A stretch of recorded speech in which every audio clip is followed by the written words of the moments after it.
Guys, இன்னைக்கு வந்து நம்ம பார்க்க போகிறது வந்து பபிள்ஸை வச்சு தான். ஓகேவா? பபிள்ஸ் தான் நம்ம செய்ய போகிறோம்.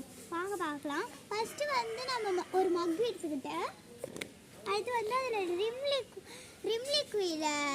அதுக்கு முன்னாடி இதை பார்க்குறதுக்கு முன்னாடி நீங்கள் like and share and subscribe பண்ணிடுங்க. வாங்க ரிம் லிக்விட இப்போ ஊற்றலாம்.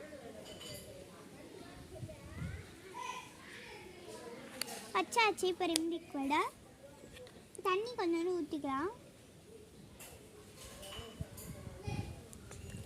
கொஞ்சம் தான் ஊற்றணும்.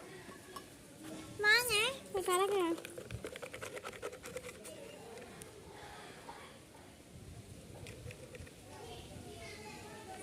பார்த்தீங்களா? பாய். லைக் பண்ணிருங்க மறக்காம. அந்த லைக் அப்படியே தட்டி விட்டுருங்க. சூப்பராக செஞ்சாச்சு ஒரு 4 பொருளை வச்சு.